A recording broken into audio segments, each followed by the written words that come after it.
आज की तकरीर में कुरान करीम की छोटी सी सूरत को हम समझने की कोशिश करेंगे। इसमें क्या पैगाम दिया गया है, क्या मैसेज दिया गया है। ये जो सूरत है सूरह तब्बत यदा अबी लहब,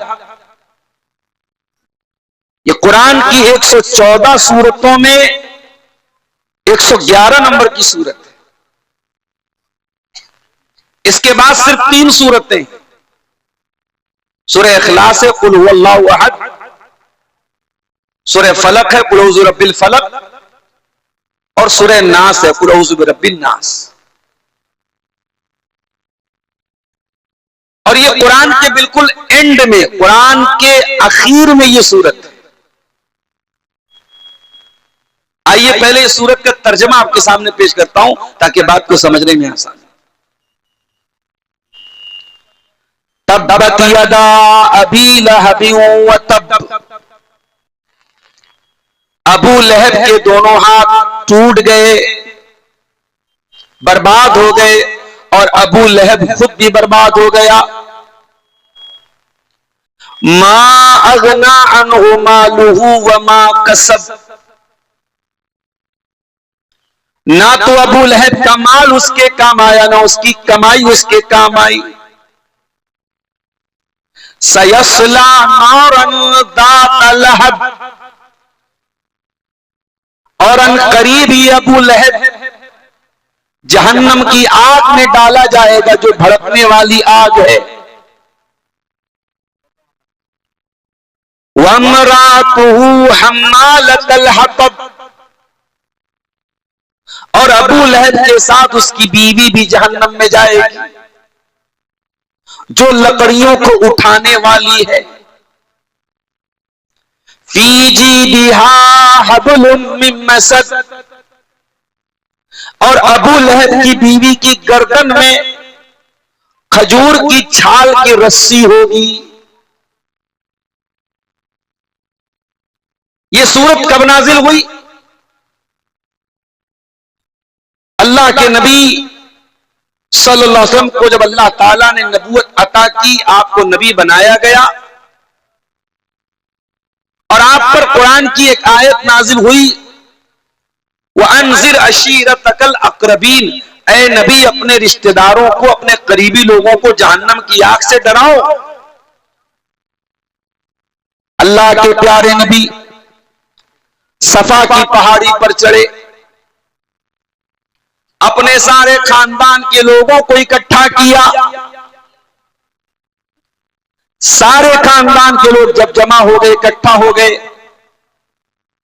सारे लोगों को जमा करने के बाद आपने फरमाया कि ऐ लोगों, अगर मैं तुमसे ये कहूं कि इस पहाड़ के पीछे बहुत बड़ा लश्कर है जो तुम पर हमला करने वाला है, हल अंतुम मुसद्दिक़िया, तो क्या तुम मेरी बात का सत्यापन कर लोगे? क्या तुम मेरी बात को सच मानोगे? क्या तुम मेरी बात की तस्दीक करोगे? सारे लोगों ने बैक जुबान कहा, हाँ ऐ मोहम्मद, हम आपकी बात को सच मान लेंगे, क्योंकि आज तक हमने आपको झूठ बोलते हुए नहीं देखा है। मा जर्रबना का इल्ला सिद्का, हमने जब भी आपको देखा, आपको सच बोलते हुए देखा, कभी झूठ बोलते हुए नहीं देखा। इसलिए अगर आप ये बोलेंगे एक लश्कर हमला करने वाला है, हमें कोई डाउट, संदेह नहीं होगा, हम फौरन मान लेंगे। आपने फरमाया, ऐ मेरे खानदान के लोगों, ऐ मेरे दादा की औलाद, ऐ मेरे परदादा की औलाद, ऐ बनी हाशिम, ऐ बनी अब्द मनाफ, ऐ बनी अब्दुल मुत्तलिब, कान खोल करके सुन लो, मैं अल्लाह का आखिरी नबी हूं, मैं अल्लाह का अंतिम संदेशता हूं, लास्ट मैसेंजर हूं, आखिरी नबी हूं, ला इलाहा इल्लल्लाह का पैगाम लेके आया हूं। ये कलमा अपनी जबान से निकाल दो, एक अल्लाह की इबादत का इकरार कर दो, मैं गारंटी लेता हूं तुम कामयाब हो जाओ। ऐ मेरे खानदान के लोगों, ला इलाहा इल्लल्लाह पढ़ दो, तुम कामयाब हो जाओगे। व तमलिकुल अरब वल अजम, और अरब व अजम के मालिक बन जाओगे। और अगर तुम मेरे ऊपर ईमान नहीं लाए, मैं बहुत बड़े अजाब की से तुमको डराने आया हूं, बहुत बड़ा अजाब तुम पर आने वाला है। नबी ने अपना मैसेज दे दिया, अपना संदेश दे दिया। लोगों ने चुपचाप सुन लिया, लोग जाने लगे। उन्हीं में एक आपका चचा अबू लहब भी था। उसने कहा तब्बन लका या मोहम्मद, ऐ मोहम्मद तेरे लिए बर्बादी हो। अलिहाजा जमातना, क्या तूने हमको इसलिए यहां बुलाया था? इस्लाम के रास्ते में सबसे पहला रोड़ा अटकाने वाला और नबी अकरम की दावत पर सबसे पहला हमला करने वाला अगर कोई था तो आपका चचा अबू लहब था। इसीलिए अल्लाह ताला ने कुरान की ये सूरत उतार दी, तब्बत यदा अबी लहब।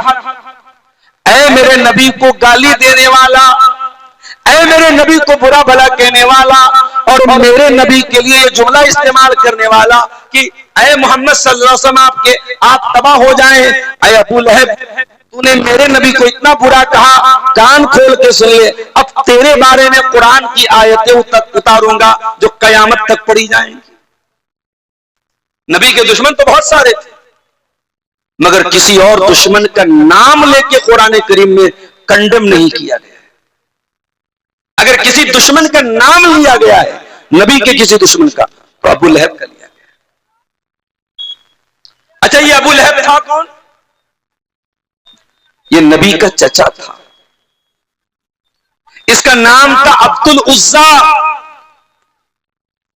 और ये बहुत गोरा चट्टा था, बहुत खूबसूरत था, बहुत हैंडसम था।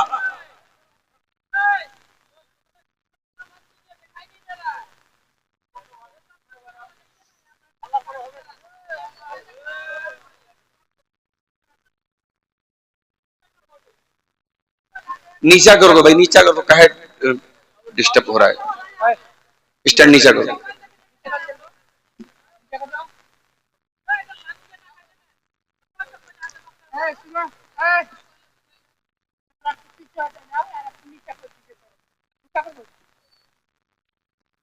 अबू लहब बहुत खूबसूरत था। अरबी जबान में लहब बोलते अंगारे को। इतना सुर्ख रंग था उसके चेहरे का, इतना गोरा चट्टा था, उसको अबू लहब बोलते थे, अंगारे का बाप। बहुत पैसे वाला भी था और बहुत बड़े खानदान का भी था, अल्लाह के नबी के खानदान का था। अब्दुल मुत्तलिब का बेटा था, हाशिम का पोता था, कुरैश खानदान का था। यानी इसका मतलब यह हुआ कि अबू लहब के पास वो सब कुछ था जो आमतौर से दुनिया में लोग तमन्ना करते हैं। भाई आदमी दुनिया में तीन चीजें चाहता है, इज्जत मिल जाए, दौलत मिल जाए, खूबसूरती मिल जाए। अबू लहब के पास इज्जत भी है, दौलत भी है, खूबसूरती भी है, बहुत बड़े खानदान का है, अल्लाह के प्यारे नबी के खानदान का है, चचा है नबी का। खूबसूरत इतना है कि अबू लहब कहा जाता है उसको, और दौलत बहुत थी उसके पास, और 3 बेटे भी थे, जवान बेटे। लेकिन उसकी जिंदगी का एक ही मकसद था, अल्लाह के प्यारे नबी को तकलीफ पहुंचाना। हज का सीजन आता था, दूर दूर से लोग हज करने मक्का में आते थे। अल्लाह के नबी मक्का के बाजारों में जाते थे, हाजियों का हाथ पकड़ के उनको तौहीद की दावत देते थे, इस्लाम के बारे में समझाते थे, अपनी रिसालत के बारे में बताते थे। जब अल्लाह के नबी लोगों का हाथ पकड़ पकड़ के इस्लाम के बारे में समझाते थे, पीछे पीछे आपका चचा अबू लहब आता था और कहता था इसकी बात न सुनना, इन्नहु साबी, ये तो साबी है, ये तो बेदीन है, ये तो पागल है, ये तो शायर है, ऐ लोगों मेरे भतीजे की बात मत सुनना। लोग आकर के पूछते कि ये जो अपने आप को नबी कह रहे हैं, ये कौन है जो इनकी तरदीद कर रहा है, कौन है जो इनकी बात को गलत कह रहा है। पता चलता कि चचा है। जब ये पता चलता कि चचा है तो लोग कहते चचा तो भतीजे को ज्यादा जानता है, अगर चचा की नजर में ये गलत है तो इसका मतलब कि ये सही नहीं है। एक बात बोलूं, इंसान दुनिया में दुश्मन से हार सकता है, दुश्मन से जीत सकता है, अपनों से जीतना बहुत मुश्किल है। वो एक शेर है कि हमें तो अपनों ने है लूटा, गैरों में कहां दम था, कश्ती हमारी डूबी, पानी जहां पे कम था। और अरबी का एक शेर है, वह जुल्म ज़विल क़राबति अशद्दु मज़ाज़तन अलन नफ्स मिन वक़्तिल हिसामिल मुहन्नदी, कि जब अपना कोई करीबी हमला करता है तो ज्यादा तकलीफ होती है। अबू लहब नबी का चचा था, नबी चाहते तो पलट के जवाब दे सकते थे, लेकिन चूंकि चचा का दर्जा बाप के बराबर है, अल्लाह के प्यारे नबी ने फरमाया अल अम्मु सिनउर अम्मुर रजुल सिनु अबी, इंसान का चचा उसके बाप के बराबर होता है। चचा का एक मर्तबा होता है, इसलिए बच्चों को के दिलों में चचा का और बड़े अब्बा का, ताया का एहतराम पैदा करो। हमारे यहां जब से नया कल्चर आया है, चचा को भी अंकल बोला जाता है, खालू को भी अंकल बोला जाता है, मामू को भी अंकल, सब अंकल हो गए। सारे अंकलों में एक अंकल वो भी है जो आपका भाई है और आपके बच्चों का चचा है या आपके बच्चों का ताया है, उसका दर्जा बहुत बड़ा है। अल्लाह के नबी ने फरमाया चचा बाप के बराबर होता है। नए कल्चर में सब आंटी हैं, खाला भी आंटी, मामी भी आंटी, चची भी आंटी, सब आंटी हैं। लेकिन ये बात याद रखो, सारी आंटियां एक तरफ है और मां की बहन का दर्जा, जिसको खाला बोलते हैं, आपके यहां भी खाला ही बोलते होंगे, कहीं की मौसी बोलते हैं। खाला या मौसी जो होती है, अल खालतु बिमंज़िलतिल उम, अल्लाह के नबी ने फरमाया खाला मां के बराबर। नबी जवाब दे सकते थे, चचा था। मेरे नबी तो वैसे भी गाली का जवाब गाली से नहीं देते थे। एक मर्तबा अल्लाह के नबी बैठे हुए थे, यहूदी वहां से गुजरे, यहूदियों ने शरारत की और कहा अस्सलामु अलैकुम, ऐ मोहम्मद सल्लल्लाहु अलैहि वसल्लम, आपके ऊपर मौत आ जाए, हलाक हो जाए, तबाह हो जाए आप। हजरत आयशा वहीं पर पर्दे के अंदर मौजूद थी, उन्होंने सुन लिया। हजरत आयशा के सामने उनके नबी को बुरा भला कहा जाए, वो कैसे बर्दाश्त कर सकती थी। हजरत आयशा ने फौरन पलट के जवाब दिया वालेकुमुस्सलाम वल्लानतु, ऐ यहूदियों तुम पर मौत आए, तुम पर लानत बरसे। नबी ने फरमाया या आयशा महलन या आयशा, ऐ आयशा इतने तैश में आने की क्या जरूरत थी, इतने गुस्से में आने की क्या जरूरत थी। ऐ आयशा अपने आप को थोड़ा ठंडा रखो, थोड़ा अपने आप को नरम बनाओ, इतने जज्बात में आने की क्या जरूरत थी। हजरत आयशा ने फरमाया ऐ अल्लाह के नबी, क्या आपने सुना नहीं उन्होंने क्या कहा था? उन्होंने आपको सलाम नहीं किया था, उन्होंने अस्सलामु अलैकुम कहा था, उन्होंने बद्दुआ की थी आपके ऊपर। आपने फरमाया ऐ आयशा मैंने सुना था और मैंने जवाब भी दे दिया था। जब उन्होंने अस्सलामु अलैकुम कहा था तो मैंने व अलैकुम कहा था। उन्होंने कहा अस्सलामु अलैकुम, तुम पर मौत आए, मैंने कहा व अलैकुम, सेम टू यू, तुम पर भी आए। मैंने जवाब दे दिया। तो मेरे नबी का जवाब देने का तरीका भी ये था, गाली का जवाब कभी गाली से आपने नहीं दिया। तो जब दुश्मन को आप गाली का जवाब गाली से नहीं देते थे, तो यहां तो अपना चचा था, चचा आपको तकलीफ पहुंचा रहा है। और अबू लहब की बीवी जो आपकी चची थी, नाम नोट कर लो, उम्मे जमील नाम था, बड़े बाप की बेटी थी। अबू लहब की बीवी थी, बहुत बड़े बाप की बेटी थी, कुरैश खानदान के बहुत बड़े खानदान की बेटी थी वो। इतने ऊंचे दर्जे पर होने के बावजूद अपने शौहर का साथ देती थी अल्लाह के नबी के साथ दुश्मनी करने में। जब अल्लाह के नबी कुरान सुनाते थे, जब अल्लाह के नबी दीन की बातें करते थे, तो ये इतनी कमबख्त थी, इतनी जालिम थी, ये कहती थी मुज़म्ममन आसैना व दीनहु कलैना, ऐ अपने आप को मोहम्मद कहने वाले, हम तुझे मोहम्मद नहीं मानते, हम तुझे मुज़म्मम मानते। अल्लाह के नबी का नाम मोहम्मद था सल्लल्लाहु अलैहि वसल्लम। मोहम्मद मतलब जिसकी प्रशंसा की जाए, जिसकी तारीफ की जाए। इसलिए हमारे हिंदू भाइयों की किताबों में भी हमारे नबी का नाम नराशंस आया है। नराशंस मतलब वो नर जिसकी प्रशंसा की जाए। तो अल्लाह के नबी का नाम ऐसा था कि नाम ही से तारीफ झलकती थी। तो ये कमबख्त जो थी, ये नबी का नाम नहीं लेती थी, मोहम्मद नहीं कहती थी, मुज़म्मम कहती थी। मोहम्मद मतलब जिसकी तारीफ की जाए, और मुज़म्मम मतलब जिसकी बुराई की जाए, वो नबी को मुज़म्मम कहती थी। ये दोनों मियां बीवी नबी की दुश्मनी करते थे, इस्लाम की दुश्मनी करते थे, नबी को तकलीफें पहुंचाते थे। अल्लाह के नबी चचा का रिश्ता का लिहाज करते थे, और अल्लाह के नबी कभी पलट के जवाब भी नहीं देते थे। पता ये चला जब अपना कोई रिश्तेदार तकलीफ पहुंचाए और रिश्ते में वो बड़ा हो, तो रिश्ते का लिहाज रखा जाए, नजरअंदाज कर दिया जाए। अगर किसी का बाप अपनी औलाद के साथ नाइंसाफी करे, बेटा सब्र से काम ले। बाप अगर नाइंसाफी करेगा, अल्लाह क्या पकड़ा जाएगा। अगर बड़ा भाई छोटे भाई के साथ ज्यादती करे, छोटा भाई बदतमीजी न करे, सब्र से काम ले, बर्दाश्त से काम ले। बड़ा भाई अगर गलत करेगा, अल्लाह क्या पकड़ा जाएगा। रिश्तों में जो बड़े हैं, बड़ों को बड़ाई देनी चाहिए।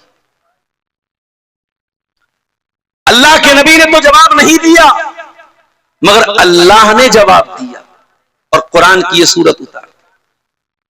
पता यह चला कि नबी का हक बहुत बड़ा है। अगर अल्लाह के नबी को बुरा भला कहा जाए, तो अल्लाह के नबी का डिफेंस करना चाहिए।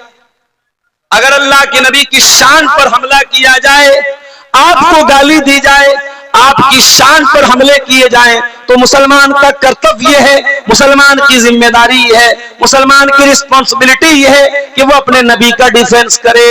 बेगैरत है वो मुसलमान, बेहया है वो मुसलमान, जिसके सामने उसके नबी को गाली दी जाए और गाली देने वालों को जाकर के वो इस्तेकबाल करे। इसी मुल्क में देखिए आप, सोशल मीडिया पर आपको ऐसे लोग भी मिलेंगे।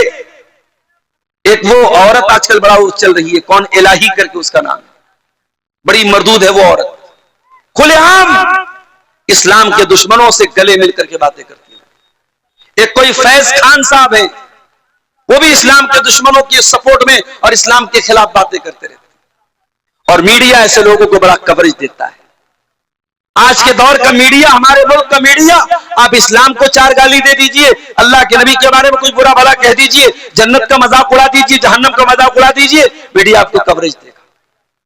यह बात याद रखो मेरे भाइयों, नबी की शान सबसे बड़ी है। अगर नबी की शान पर हमला हो, तो आपका खून खौल जाना चाहिए, आपके जज्बात भड़क जाने चाहिए। मैं आपसे यह नहीं कहता आप कानून अपने हाथ में ले लें, आप कोई ऐसा काम करें जो कानून के खिलाफ हो, कतान नहीं, लेकिन हां, नबी का को बुरा भला कहा जाए और आपको कोई फर्क ना पड़े, आपके माथे पर कोई बल ना आए, इसका मतलब कि ईमान की गैरत आपके अंदर से निकल रही है। अल्लाह के नबी का मकाम बहुत बड़ा है। जब जब नबी के ऊपर हमला किया गया, नबी को बुरा भला कहा गया, अल्लाह ने कुरान में अपने नबी का डिफेंस किया। नबी को अल्लाह ताला ने 4 बेटियां दी, और बेटे जो हुए सब बचपन में इंतकाल कर गए। इब्राहिम पैदा हुए बचपन में इंतकाल कर गए, कासिम पैदा हुए बचपन में इंतकाल कर गए, अब्दुल्ला पैदा हुए बचपन में इंतकाल कर गए। लोगों ने कहा, अरे ये नबी, इनकी तो नस्ल ही आगे नहीं बढ़ेगी, इनकी तो कोई औलाद ही नहीं है, इनका तो कोई बेटा ही नहीं है, ये तो दुम कटे हुए हैं। लोगों ने नबी को दुम कटा हुआ कहा, इनकी तो दुम कटी है, इनका कोई बेटा नहीं है।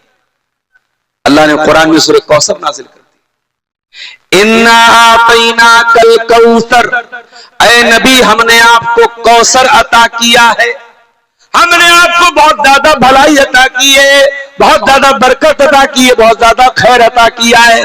फसल्ली लिरब्बिका वनहर, ऐ नबी आप अपने रब के लिए नमाज पढ़िए और अपने रब के लिए कुर्बानी कीजिए।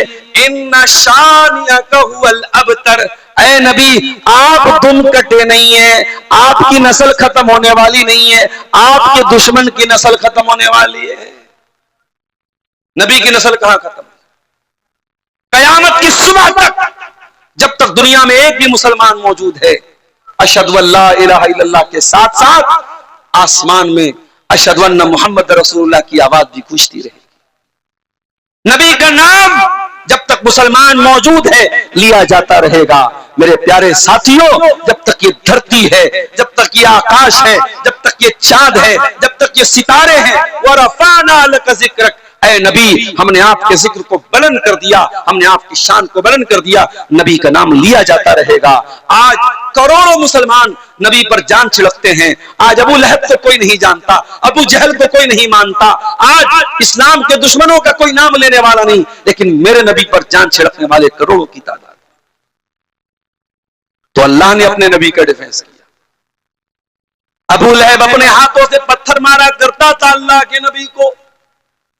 अल्लाह ने फरमाया तब्बत यदा अबी लहब व तब, ऐ मेरे नबी पर पत्थर मारने वाले अबू लहब, तेरे दोनों हाथ टूट जाएं, तेरे दोनों हाथ बर्बाद हो जाएं, जिन हाथों से तू मेरे नबी को तकलीफ पहुंचाया करता था। अच्छा, अबू लहब का नाम अब्दुल उज्जा था, लेकिन अल्लाह ने ओरिजिनल नाम बयान नहीं किया, अबू लहब बयान किया। ऐसा क्यों किया अल्लाह ने? यह बताने के लिए कि अबू लहब का नाम अबू लहब इसलिए पड़ा क्योंकि बहुत खूबसूरत था। लेकिन ये लोगों, अबू लहब को अल्लाह ताला जहन्नम की आग में डालेगा और जहन्नम की आग का अंगारा बन जाएगा। हकीकत में वो अबू लहब बन जाएगा, अंगारे का बाप बन जाएगा। नाम उसका कुछ और था, अब्दुल उज्जा नाम था, मगर कुरान में अल्लाह ने उसका ओरिजिनल नाम नहीं लिया, तो डुप्लीकेट नाम था, जो सरनेम था, जिस नाम से वो मशहूर था, वही नाम अल्लाह ताला ने कुरान में दिया। उसके बाद फरमाया मा अगना अन्हु मालुहु व मा कसब, ना तो अबू लहब का माल उसके काम आया, ना उसकी कमाई उसके काम आई।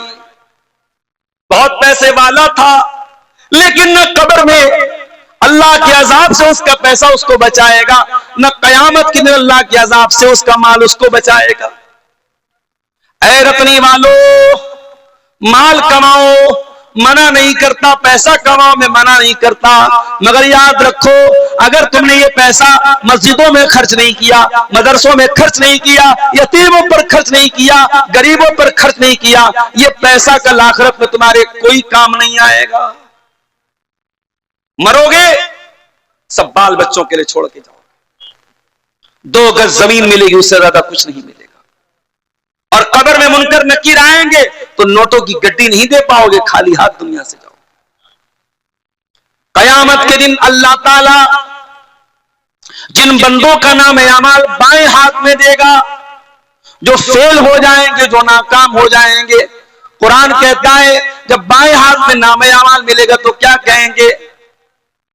वह अम्मा मन ऊतिया किताबहू बिशिमालिही, जिसका नाम अमाल बाएं हाथ में दिया जाएगा, वो कहेगा या लैतनी लम ऊत किताबिया व लम अद्री मा हिसाबिया, ऐ काश मेरी किताब मुझको न दी गई होती, काश मैं अपना हिसाब व किताब न जानता। या लैतहा कानतिल काजिया, ऐ काश दुनिया में जो मौत आई थी उसी मौत पर मेरा काम तमाम हो गया होता। मा अगना अन्नी मालिया, मेरा माल मेरे किसी काम नहीं आया।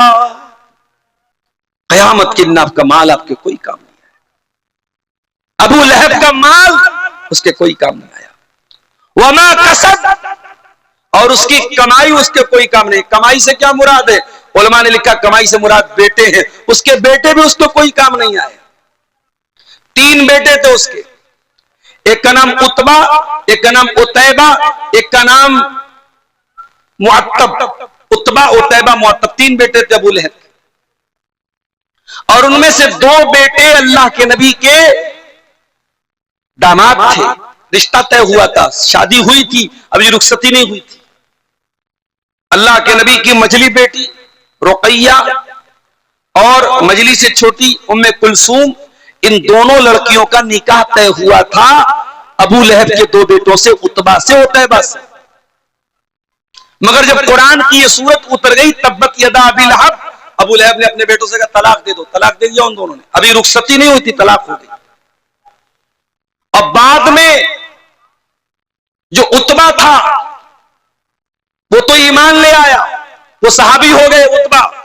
और जो उतैबा था वो नबी का दुश्मन था, अपने बाप का साथ देता था। एक मरतबा उसने अल्लाह के नबी के मुंह पर आके थूक दिया। अल्लाह के नबी ने बद्दुआ की, ऐ अल्लाह तो अपने कुत्तों में से कोई कुत्ता इसके ऊपर मुसल्लत कर दे। नबी ने बद्दुआ की, अल्लाहुम्मा सल्लित अलैहि कल्बम मिन किलाबिक, ऐ अल्लाह तू अबू लहब के इस बेटे के ऊपर अपने कुत्तों में से कोई कुत्ता मुसल्लत कर दे। अबू लहब का ये बेटा उतैबा मुल्क के शाम जा रहा था अपने दोस्तों के साथ। रास्ते में बहुत खतरनाक किस्म का शेर आ गया जिसने इसके ऊपर हमला किया। इसके दोस्तों की आंखों के सामने उस शेर ने इसको चीर फाड़ के मार दिया, खत्म कर दिया। इसके दोस्तों की हिम्मत भी नहीं हुई कि अपने दोस्त को जाके बचा सके। नबी की बद्दुआ का यह असर था, अल्लाह ताला ने शेर को भेजा और शेर चीर फाड़ के उसको खा गया। तो 2 बेटे इसके ईमान लाए थे, उत्बा और मुअत्तब, और उतैबा ईमान नहीं लाया था। और अबू लहब मरा कैसे था? उसको चर्म रोग हो गया था, एक बहुत खतरनाक बीमारी होती थी स्किन की, पूरे बदन में फोड़े निकल जाते थे, उसको आदसा बोलते थे। उसको आदसा की बीमारी हो गई। और जैसे कोरोना में हमने देखा कि बाप को कोरोना हुआ है और बेटे अपने बाप की लाश को छूने को तैयार नहीं। हमारे बनारस में गंगा घाट पे गैर मुस्लिम आते थे, अपने बाप की लाश छोड़ के चले जाते थे। कितने मुसलमानों ने उन गैर मुस्लिमों की आग को जाकर के चिता दी और उसको जलाया। आज कोरोना में हम वो जो हालात देख रहे थे, अबू लहब के साथ वही हालात। अबू लहब का इंतकाल हुआ, कोई बेटा छूने को तैयार नहीं बाप को। बदबू आ रही थी बहुत खतरनाक उसकी बॉडी से। बड़ी मुश्किल से जमीन में गड्ढा खोद के उसकी लाश को फेंका गया। ये अंजाम दुनिया में हुआ और आखिरत में इससे बुरा अंजाम होने वाला है। तब्बत यदा अबी लहब व तब, अबू लहब के दोनों हाथ टूट गए, अबू लहब बर्बाद हो गया। मा अगना अन्हु मालुहु व मा कसब, न उसका माल उसके काम आया, न उसकी कमाई उसके काम आई, न उसके बच्चे उसके काम आए। सयस्ला नारन ज़ातल लहब, और ये अबू लहब अन करीब ये जहन्नम में जाएगा, जहन्नम की आग में जाएगा। ज़ात लहब, जो भड़कने वाली है। अच्छा, आग का तो काम ही है भड़कना। अभी आप लोगों ने न्यूज देखी सऊदी अरब की, हैदराबाद के कुछ जायरीन एक बस में जा रहे थे, शायद मक्का से मदीना जा रहे थे वो, और बस जाकर के एक ऐसी गाड़ी से जाकर के टकरा गई जिसमें डीजल भरा हुआ था, और ऑन द स्पॉट बस के सारे मुसाफिरीन का इंतकाल हो गया। सब जल के मर गए क्योंकि डीजल था सामने वाले। जब गाड़ी लड़ी है, डीजल जो है खतरनाक होता है, आग लगी, सब जल के मर गए। जब गाड़ी लड़ी है, ड्राइवर कूदा था और ड्राइवर के से सटा हुआ ड्राइवर के बगल में एक लड़का जिसका नाम सलमान था। ड्राइवर ने उससे भी कहा तुम भी कूद जाओ, वो भी कूद गया, सिर्फ वही एक लड़का बचा, बाकी सब लोग मर गए उस हादसे में। और उम्रा पर जाने के पहले उसी सफर में हैदराबाद की एक पूरी फैमिली, इसमें 20 लोग थे, उन लोगों ने एयरपोर्ट पर पूरे परिवार के साथ फोटो लिया था। आज सोशल मीडिया पर वो फोटो वायरल हो रहा है। जाने के पहले फोटो लिया था, उसमें छोटे छोटे बच्चे भी थे, औरतें भी थी, बूढ़े भी थे, जवान भी थे, 20-25 लोग थे पूरे परिवार के। पूरा खानदान जल के मर गया। क्या भरोसा है जिंदगानी का, आदमी बुलबुला है पानी का। एक हादसा होता है, इंसान दुनिया से चला जाता है, सिर्फ उसकी यादें रह जाती हैं, उसकी फोटो रह जाते हैं। उसका फेसबुक अकाउंट है, आज कोई चलाने वाला नहीं। उसका बैंक अकाउंट है, आज उसको कोई और इस्तेमाल कर रहा है, उसकी चीजों को कोई और इस्तेमाल कर रहा है। ये हकीकत है मेरे प्यारे साथियों।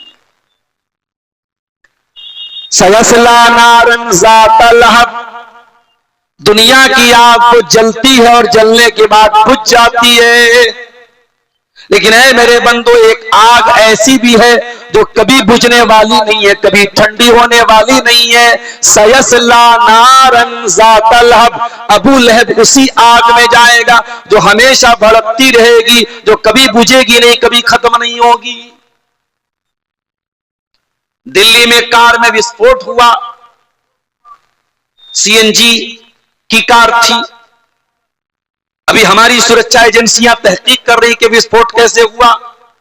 हकीकत अल्लाह बेहतर जानता है, लेकिन आप गौर कीजिए, जब आग लगती है दुनिया में और कोई जलता है, एक बार जलता है, एक बार उसकी चमड़ी जलती है, उसके बाद या तो वो मर जाता है या बच जाता है।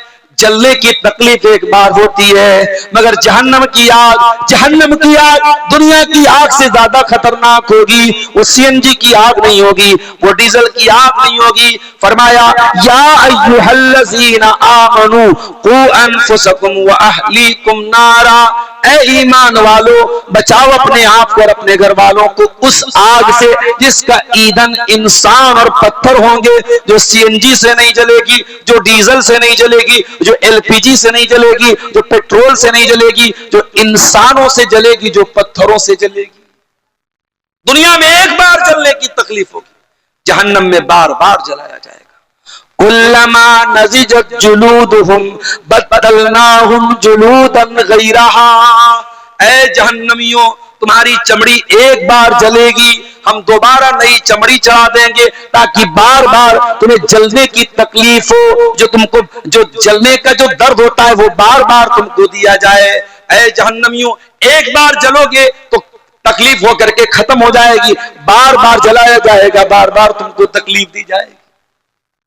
ओ दुनिया वालों, हम दुनिया की आग से अपने आप को बचाते हैं। हमारे बदन में कहीं चिंगारी लग जाए, जरा सा आग से जल जाए, हम फौरन उस पर मलहम लगाते हैं, ऑइंटमेंट लगाते हैं, कोई ऐसी चीज लगाते हैं कि जलने का निशान न रहे, जलने की तकलीफ खत्म हो जाए। मेरे प्यारे भाइयों, तुम दुनिया की आग में, दुनिया के गर्म पानी का अगर एक बूंद तुम्हारे हाथ पे गिर जाए, तुम बर्दाश्त नहीं कर पाते हो। तुम जहन्नम का खौलता हुआ पानी और जहन्नम की आग कैसे बर्दाश्त करोगे मेरे प्यारे साथियों। इसीलिए अल्लाह कुरान में कहता है, इन्न जहन्नम कानत मिरसादा, ऐ मेरे बंदो, जहन्नम इंतजार कर रही है, जहन्नम घात लगा के बैठी है, अपने आप को जहन्नम की आग से बचा लो। दुनिया की आग से 70 गुना ज्यादा खतरनाक होगी जहन्नम। सयस्ला नारन ज़ाता लहब, अल्लाह कुरान में कह रहा है अबू लहब जहन्नम में जाएगा। अच्छा, यहां एक पॉइंट की बात बताऊं, यह सूरत कब नाजिल हुई? अबू लहब की जिंदगी में नाजिल हुई। अबू लहब अभी जिंदा है, मौजूद है, बाकी है, और कुरान की यह आयत उतर के क्या कह रही है? अबू लहब जहन्नम में जाएगा। इसका मतलब यह हुआ कि अल्लाह ताला मुहर लगा रहा है, अबू लहब ईमान नहीं लाएगा, उसका इंतकाल, उसकी मौत कुफ्र पर होगी। और दुनिया ने देखा अबू लहब ईमान नहीं लाया, ना तो ईमान लाया, न ईमान लाने का कभी ख्याल उसके दिल में पैदा हुआ। अबू लहब कभी ईमान नहीं लाया। इसका मतलब यह हुआ कि कुरान की आयत अल्लाह ताला के कलाम होने की दलील है। कुरान की आयत बता रही है कि कुरान अल्लाह का कलाम है। कुरान जो बात कह रहा है 100% सच्ची साबित हो रही है। कुरान ने कहा कि अबू लहब जहन्नम में जाएगा, तो वाकई में अबू लहब जहन्नम में जाएगा, क्योंकि अबू लहब ईमान नहीं लाया, कुफ्र के ऊपर उसका खात्मा हुआ। अच्छा, अबू लहब कौन था? नबी का चचा था। आज हमारे यहाँ बिरादरी पर बड़ा नाज होता है। आपके यहाँ तो एक ही बिरादरी है, शेरशाबादी है, सुरजापुरी है। हमारे यहाँ अंसारी है, शेख है, सिद्दीकी है, फलाने हैं, ढकाने, बड़ी बिरादरी हमारे यूपी और जो है उधर उत्तर प्रदेश में चलती है। बिरादरी पर बड़ा नाज है। साहब हम तो सैयद हैं। सैयद कौन है? रसूल के खानदान। शराब पियो, जिना करो, दाढ़ी मुंडाओ, औरतें बेहयाई करे, सैयद हैं हम तो रसूल के खानदान। याद रखो मेरे प्यारे साथियों, ईमान नहीं लाया तो अबू लहब जो नबी का चचा था वो जहन्नम में गया। हजरत नूह अलैहिस्सलाम का बेटा अपने बाप पर ईमान नहीं लाया तो वो भी दुनिया में डूबा और आखिरत में भी डूबेगा। पैगंबर थे नूह अलैहिस्सलाम, 950 साल तक अल्लाह ताला के दीन की तबलीग करते रहे, मगर अपने बेटे को नहीं बचा पाए। बगावत पर हो आमादा तो डूबे नूह का बेटा, बगावत पर हो आमादा तो डूबे नूह का बेटा, यहां नामो नसब की बरतरी से कुछ नहीं होता। तू है कौन? मेरा बाप बहुत अच्छा था। अल्लाह क्या ये नहीं पूछा तेरा बाप कैसा था? अल्लाह क्या ये पूछा जाएगा तू कैसा है? तेरा ईमान है कि नहीं? तेरा अकीदा सही है कि नहीं? तेरा कैरेक्टर सही है कि नहीं? तेरा अमल सही है? तेरा पूछा जाएगा, तेरे बाप का नहीं पूछा जाएगा। बाप पे नाश करना बंद कर दो, खानदान पे नाश करना बंद कर दो मेरे साथी। अबू लहब कौन? नबी का चचा, अब्दुल मुत्तलिब का बेटा, हाशिम का पोता, और जहन्नम की आग में जल रहा है। इसीलिए हजरत अली रजी अल्लाह तआला अन्हु कहते हैं, फला तत्रुकी तक़वत्तिकालन अलन नसब, इंसान की कीमत उसके अखलाक से होती है। ऐ लोगों, तुम हसब और नसब पर भरोसा करके, खानदान पर भरोसा करके, बिरादरी पर भरोसा करके अल्लाह से डरना न छोड़ना, तकवा न छोड़ना। फकद रफाल इस्लामो सलमाना फारसिन, इस्लाम ने ईरान के रहने वाले, फारस के रहने वाले सलमान फारसी के मकाम को बढ़ा दिया। वज़ा शरीफ नसब अबा लहब, और अबू लहब जो बहुत ऊंचे मर्तबे वाला था, उसको इस्लाम ना लाने की वजह से जहन्नम की आग में जाना पड़ेगा।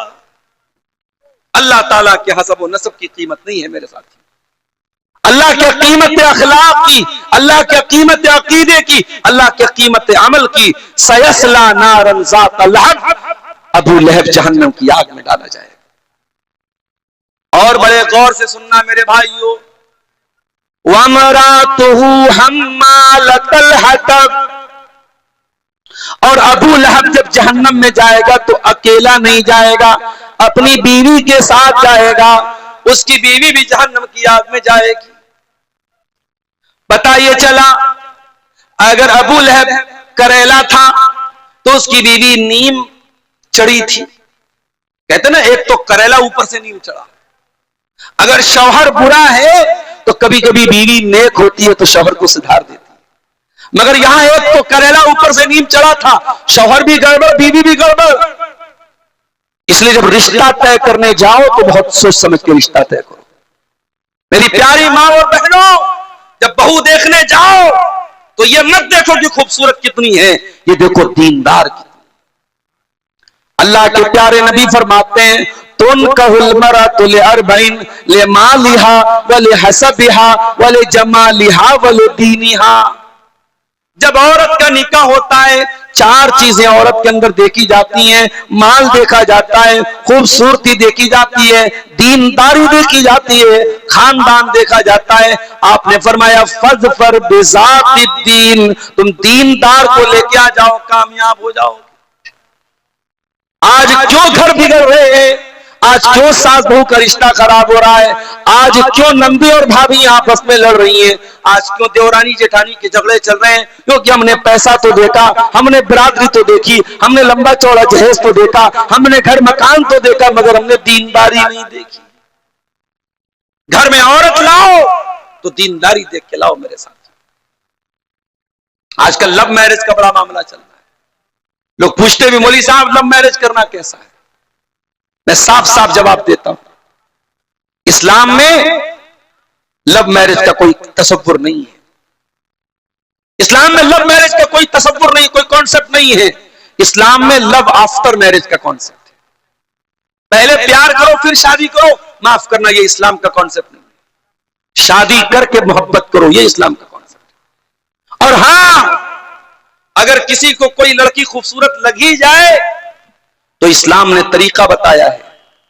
औरत इस्लाम की नजर में कोई नौकरानी नहीं है, नौकरानी से कोई भी मिल सकता है। औरत इस्लाम की नजर में महारानी है। नौकरानी से मिलने के लिए कोई प्रोटोकॉल नहीं है, नौकरानी से मिलने के लिए कोई इजाजत नहीं लेनी पड़ती, मगर महारानी से मिलने के लिए परमिशन लेना पड़ता है, इजाजत लेनी पड़ती है, टाइम लेना पड़ता है, अपॉइंटमेंट लेना पड़ता है। इस्लाम कहता है औरत तू महारानी है। अगर कोई लड़का तुझे हासिल करना चाहता है, तुझे बीवी बनाना चाहता है, तुझे लेकर के वो कोर्ट मैरिज नहीं कर सकता, तुझे लेकर के वो घर से भाग नहीं सकता। अगर भागेगा तो जिना माना जाएगा, कोर्ट मैरिज करेगा तो हराम माना जाएगा। ऐ औरत तू महारानी है, और महारानी को पाने के लिए उसके पीए से मिलना पड़ता है। ऐ औरत अगर तुझसे किसी को शादी करना है तो तेरे बाप से मिलकर के रिश्ता भेजना पड़ेगा, तेरे भाई से मिलकर के रिश्ता भेजना पड़ेगा, प्रॉपर चैनल से आना पड़ेगा, बैक डोर से नहीं आना पड़ेगा। इसलिए अपनी बहनों को भी एक पैगाम देता हूं, अगर कोई लड़का आपसे मोहब्बत का इकरार कर रहा है, रात दिन मैसेज करके आई लव यू लिख रहा है, वीडियो कॉल पर आपसे मोहब्बत का इजहार कर रहा है, इंस्टाग्राम पर आपसे मोहब्बत का इजहार कर रहा है, मेरी बहनों तुम धोखे में ना आना, तुम उसके धोखे में ना आना। वो तुमसे जिना करके तुमको जहन्नम में लेके जाना चाहता है। अरे जो तुमसे सच्ची मोहब्बत करेगा वो जिना करके जहन्नम में लेके नहीं जाएगा, वो निकाह करके, वो सही तरीके से निकाह करके तुमको अपनी शरीक हयात बनाएगा, अपना लाइफ पार्टनर बनाएगा और तुमको जन्नत में लेके जाएगा। अब ये तुम सोच लो मेरी बहनों कि तुम्हें अपनी जिंदगी में साथी कैसा चाहिए, जन्नत में लेके जाने वाला हम सफर चाहिए या जहन्नम में लेके जाने वाला साथी चाहिए। अब तुम तय कर लो, तुम्हें क्या करना है। अबू लहब बर्बाद हुआ और उसकी बर्बादी के पीछे उसकी ये बीवी का भी रोल था। अगर उसको बीवी कैसे मिलती, हजरत आसिया के जैसी बीवी मिलती तो शायद अबू लहब का अंजाम इतना बुरा न हो। आसिया कौन थी? फिरौन की बीवी थी। फिरौन कौन था? बहुत बड़ा जालिम था, बच्चों का कातिल था, मगर उसकी बीवी ईमान ले आई। फिरौन की बीवी हजरत मूसा अलैहिस्सलाम पर ईमान ले आई, और जब ईमान लाई फिरौन ने उसको जेल में डाल दिया, हाथों में जंजीर डाल दी गई, पैरों में बेड़ी डाल दी गई। अल्लाह की ये बंदी अपने रब पर ईमान लाने की सजा में अपना महल छोड़कर, अपने तख्त और ताज को छोड़कर, अपनी आरामदेह गद्दी को छोड़ के आज कैद खाने में है, जेल खाने में है। उसके हाथों में जंजीरें डाली गई हैं, उसके पैरों में जंजीरें डाली गई हैं, पूरा बदन लहू लुहान है। और अल्लाह की वो बंदी फिरौन के जेल खाने से दुआ करती है, और उसकी दुआ को अल्लाह ताला कुरान में बयान करता है। ज़रबल्लाहु मसलन लिल्लज़ीना आमनु इम्राअत फ़िरऔन। ऐ ईमान वालो, मैं तुम्हारे लिए मिसाल बयान कर रहा हूं, तुम्हारे लिए आइडियल बना रहा हूं, तुम्हारे लिए आदर्श बना रहा हूं फिरऔन की बीवी आसिया को। इज़ क़ालत रब्बि इब्नि ली इंदक बैतन फिल जन्ना। जब फिरौन की बीवी दुआ करती है, हजरत आसिया दुआ करती है, ऐ अल्लाह तू जन्नत में मुझे एक महल अता फरमा, व नज्जिनी मिन फिरऔन व अमली, और मुझे फिरौन से बचा ले, मुझे फिरौन के अमल से बचा ले, व नज्जिनी मिनल कौमि ज़ालिमीन, मुझे जालिमों से बचा ले। अल्लाहु अकबर। तो अल्लाह ने दोनों एग्जाम्पल हमारे सामने पेश कर दिए। मेरी प्यारी माँ और बहनों, अल्लाह ने दोनों मिसालें पेश कर दी। अब तुम तय कर लो, तुम्हें फिरौन की बीवी आसिया के जैसा बनना है या अबू लहब की बीवी उम्मे जमील के जैसा बनना है। अबू लहब की बीवी कैसी थी? हम्मालतल हतब, लकड़ियों को उठाया करती थी। उलमा ने लिखा, लकड़ी को उठाने का दो मतलब है। एक मतलब तो यह चुगलखोर थी, रिश्तों में दरार डाला करती थी, लकड़ी डाला करती थी, रिश्तों को तोड़ा करती थी, इसलिए अल्लाह ने उसको हम्मालतल हतब कहा। ऐ मेरी प्यारी माँ बहनों, अगर हो सके तो रिश्ता बनाने वाली बनना, रिश्ता तोड़ने वाली कभी ना बनना, वरना अबू लहब की बीवी के साथ तुम्हारा हशर होगा।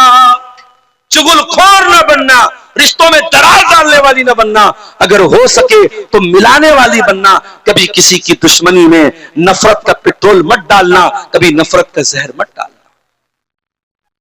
इसीलिए अल्लाह के नबी फरमाते हैं, अगर आपस में झगड़ा हो जाए, उस झगड़े को जो बढ़ाता है, अल्लाह के नबी ने फरमाया हियल हालिका, रिश्तों को तोड़ना, रिश्तों को काटना, ये इंसान की नेकियों को खत्म कर देता है, रिमूव कर देता है, मिटा देता है, दीन को मिटा देता है, इस्लाम को मिटा देता है। और अगर कोई रिश्तों को जोड़ता है, मेल मिलाप कराता है, इस्लाह कराता है, अल्लाह के नबी ने इसको नमाज से बेहतर कहा, सदका से बेहतर कहा, जिहाद से बेहतर कहा। इसलिए अगर दो लोगों में दूरी है, दरार है, तो दरार को दूर करने वाले बनो, दरार को बढ़ाने वाले मत बनो मेरे प्यारे साहब। यहां तक के इस्लाम में झूठ बहुत बड़ा गुनाह है, लेकिन अगर दो लोगों को मिलाने के लिए झूठ बोलना पड़े तो इस्लाम ने झूठ भी बोलने की इजाजत दी। अल्लाह के प्यारे नबी सल्लल्लाहु अलैहि वसल्लम फरमाते हैं, लैसल कज़्ज़ाबुल्लज़ी युस्लिहु बैनन्नास, जो लोगों के बीच में सुलह कराता है, अगर वो झूठ भी बोलते तो उसका झूठ झूठ नहीं लिखा जाएगा, वो झूठा नहीं है जो सुलह कराने के लिए झूठ बोले।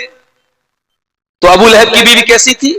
हम्मालतल हतब, लकड़ी लगाने वाली थी, लकड़ी उठाने वाली। एक मतलब तो ये है शायद, और दूसरा मतलब क्या है? अबू लहब की बीवी लकड़ियां इकट्ठा करती थी, कांटे इकट्ठा करती थी और अल्लाह के नबी के रास्ते में बिछा दिया करती थी, नबी को तकलीफ पहुंचाया करती थी। इसीलिए कुरान जब उसका नाम लेता है, कुरान जब उसका जिक्र करता है तो क्या कहता है? वमरअतुहु हम्मालतल हतब, अबू लहब की बीवी भी जहन्नम में जाएगी जो लकड़ी इकट्ठा करने वाली थी। अबू लहब की बीवी के पास एक बहुत बड़ा हार था, हार समझते ना, हार, नेकलेस, मोतियों का हार था। वो इतनी कमबख्त थी, उसने अपने मोतियों के हार को बेच दिया और कहा कि इसको बेच करके मैं इस्लाम के खिलाफ इस्तेमाल करूंगी, मोहम्मद रसूलुल्लाह के खिलाफ इस्तेमाल। अल्लाह अकबर। जब नबी चंदे की अपील करते थे और अपने अपने जेवरात भेजती थी इस्लाम की मदद करने के लिए, और ये देखो कितनी जालिम औरत थी, ये अपना मोतियों का हार क्यों बेच रही है? इस्लाम के खिलाफ इस्तेमाल करने के लिए, अल्लाह के नबी के खिलाफ इस्तेमाल करने।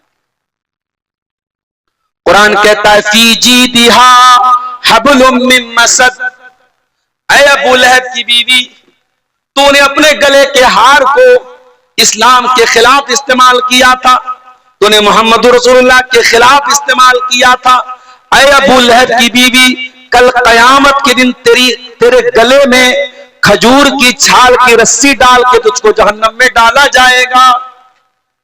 हब्लुम मिन मसद, खजूर की छाल की रस्सी डाल के तुझे जहन्नम की आग में डाला जाएगा। और बाज़ उलमा ने लिखा कि खजूर की छाल की नहीं, लोहे की जंजीर इसकी गर्दन में डाली जाएगी। सुम्मा फी सिलसिलतिन ज़रूहा सबऊना ज़िराअन फस्लुकू, 70 गज लंबी जंजीर जिससे जहन्नमियों को जकड़ा जाएगा, वो अबू लहब की बीवी उम्मे जमील के गले में डाली जाएगी और उस जंजीर उसके गले में डाल के उसको जहन्नम में डाला जाएगा। पता ये चला कि अगर शौहर के गलत कामों में बीवी सपोर्ट करती है तो बीवी का भी वही अंजाम होगा, शौहर का अंजाम। इसलिए खबरदार, कभी गलत काम में किसी का सपोर्ट मत करो। अगर हो सके तो अच्छे कामों में सपोर्ट करो, और नहीं कर सकते तो कम से कम बुराई में सपोर्ट मत करो। कुरान एक उसूल बताता है, तावनु अलल बिर्रि वत तक़वा वला तावनु अलल इस्म वल उद्वान। नेकी के कामों में, तकवा के कामों में एक दूसरे की मदद करो, और गुनाह के कामों में, ज्यादती के कामों में एक दूसरे की मदद न करो। अबू लहब की बीवी क्यों बर्बाद हुई? अपने शौहर का गलत काम में सपोर्ट करने की वजह से। तो ये कुरान की एक छोटी सी सूरत थी जिसमें सिर्फ 5 आयतें हैं। इन 5 आयतों की तफसीर और इसका माना और मतलब मैंने आपके सामने बयान किया है। कुरान की एक छोटी सी सूरत हमें यह मैसेज दे रही है कि हम अबू लहब के जैसे न बने, हम इस्लाम की मदद करने वाले बने, इस्लाम का सपोर्ट करने वाले बने। कयामत की सुबह तक जब तक कुरान पढ़ा जाता रहेगा, तब्बत यदा अबी लहब भी पढ़ी जाएगी, और ये सूरत दुनिया को ये पैगाम देगी कि है दुनिया वालों, अगर हो सके तो तुम अबू बकर के साथ खड़े होना, उमर फारूक के साथ खड़े होना, उस्मान गनी के साथ खड़े होना, तुम अबू लहब के साथ खड़े मत होना। इस्लाम के खिलाफ अपनी एनर्जी को इस्तेमाल मत करना, इस्लाम के खिलाफ अपनी ताकत को इस्तेमाल मत करना। मेरे प्यारे साथियों, अभी जब मैं पटना से आ रहा था, आपके बीच में 5-6 किलोमीटर पहले एक जगह मेला लगा हुआ था। हमारे कोई गैर मुस्लिम भाइयों का मेला था, उनका मंदिर भी वहां था, मंदिर के पास मेला लगा हुआ था। मैंने देखा बड़ा जाम लगा हुआ है, तो मैंने किसी से पूछा भाई क्या मामला है? किसी ने कहा कोई लड़का किसी लड़की को लेके भाग गया है। तो ये लड़का लड़की को जो लेके भागता है, हम कभी कभी सीमांचल के कुछ जलसों में भी ये सिचुएशन हम देखते हैं कि साहब जलसों में भी कभी कभी शोर उठता है, क्या हुआ, कोई लड़का किसी लड़की को लेके भाग गया। तो मुझे ऐसा लगता है कि कहीं ना कहीं जो कल्चर हमारे गैर मुस्लिम भाइयों का है, उनके यहाँ मेले ठेले का जो कल्चर है, वो कल्चर हमारे यहाँ जलसों में भी एक मेले ठेले का माहौल बना लिया जाता है। उनके यहाँ भी लड़के लड़कियां सब बाजार में घूम रहे, हमारे यहाँ भी जलसों में बाजारों में घूमते रहते हैं, और ये जो मामला उनके यहाँ होते वो हमारे यहाँ भी होते हैं। मेरे प्यारे साथियों, हमें और आपको ये सोचना चाहिए कि हम अबू लहब के मिशन को आगे बढ़ा रहे हैं या अबू बकर सिद्दीक के मिशन को आगे बढ़ा रहे हैं। आज बुराइयों का ऐसा माहौल है मेरे प्यारे साथियों कि अल्लाह की पनाह है, दिन ब दिन बुराइयां बढ़ रही हैं, और ऐसे माहौल में हमारे लिए आइडियल अगर कोई लोग हैं तो नबी के सहाबा है। मेरे प्यारे साथी, अल्लाह के नबी सहाबा के साथ बैठे हुए हैं। आपने फरमाया जो आदमी दुनिया में नमाज पढ़ेगा, जन्नत में उसके लिए अलग से एक गेट होगा, बाबुस्सला, उस गेट से जन्नत में दाखिल होगा। जो दुनिया में बहुत ज्यादा सदका खैरात करेगा, उसके लिए जन्नत में एक अलग गेट होगा, बाबू सदका, वो बाबू सदका से जन्नत में जाएगा। जो दुनिया में बहुत ज्यादा नफिल रोजा रखेगा, उसके लिए जन्नत में एक दरवाजा होगा, बाबू रैयान, वो बाबू रैयान से जन्नत में दाखिल होगा। जन्नत के 8 दरवाजे होंगे।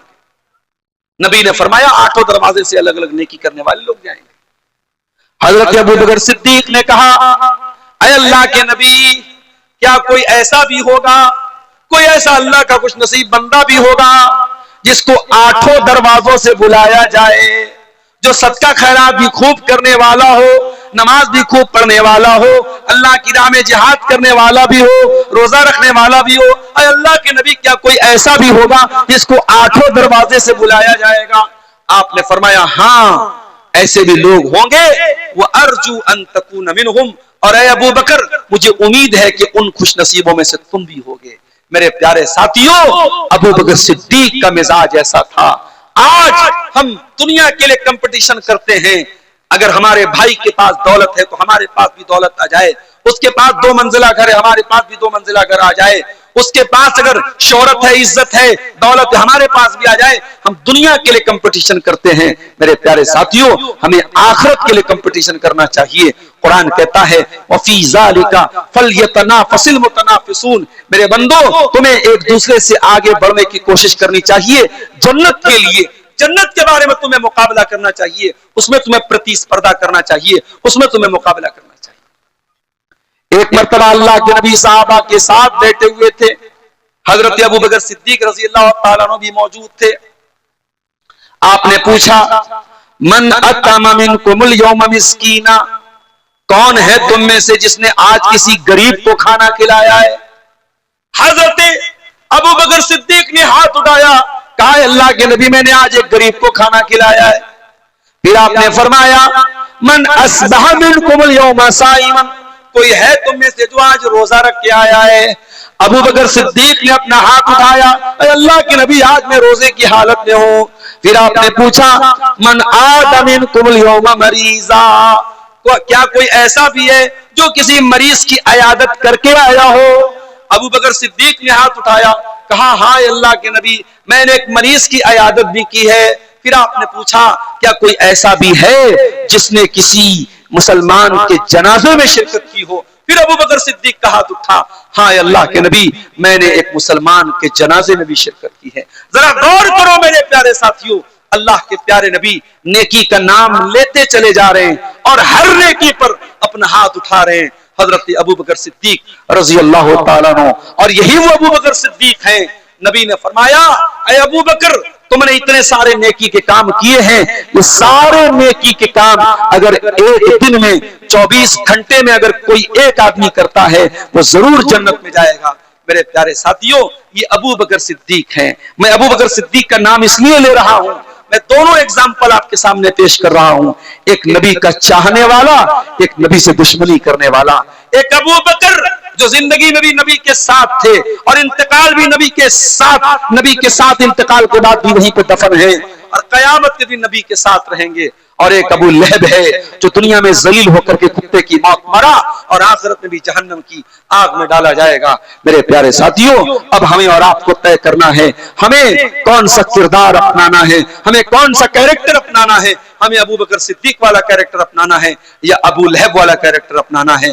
और हमारी माँ बहनों को भी तय करना चाहिए कि उन्हें हजरत मरियम का कैरेक्टर अपनाना है, हजरत आसिया का अपनाना है या उम्मे जमील का अपनाना है, फिरौन की बीवी का अपनाना है। और मेरे प्यारे साथियों सूरह तब्बत यदा अबी लहब की मुख्तसर सी तफसीर आपके सामने इस उम्मीद के साथ मैंने पेश की है कि हम इस कुरान करीम की छोटी सी सूरत जो हमें याद है इस पर हम गौर करेंगे और इससे जो नसीहतें हमें मिलती है उस पर इंशाअल्लाह हम अमल करेंगे। हम रब्बुल आलमीन से दुआ करते हैं इलाही आलमीन तो हमें कुरान करीम की सूरत पर अमल करने की तौफीक अता फरमा।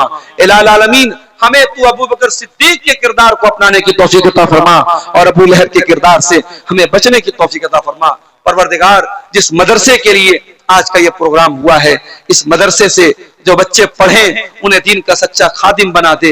इलाही आलमीन हमें से जो बीमार हैं उनको शिफाए कामिला आजिला अता फरमा, जो रोजी रोटी से परेशान है अल्लाह उनके कारोबार में बरकत नसीब फरमा। ऐ अल्लाह बिहार में इलेक्शन हो गए, सरकार बन गई, अब तू हमें हमारे इस स्टेट की हुकूमत को तू तौफीक दे कि वो अमन और चैन और इंसानियत के साथ लोगों पर हुकूमत करे और इंसाफ के तकाजों पर अमल करे और किसी भी तरीके का कोई जुल्म और सितम लोगों पर न हो। परवरदिगार आलम हमारे जानो माल की हमारी इज्जत व आबरू की हिफाजत फरमा, जब तक तो दुनिया में जिंदा रख, इस्लाम पर जिंदा रख और हमारा खातिमा ईमान पर हो। आमीन व आखिर दावाना अनिल हम्दुलिल्लाहि रब्बिल आलमीन। वस्सलामु अलैकुम व रहमतुल्लाहि व बरकातुहू।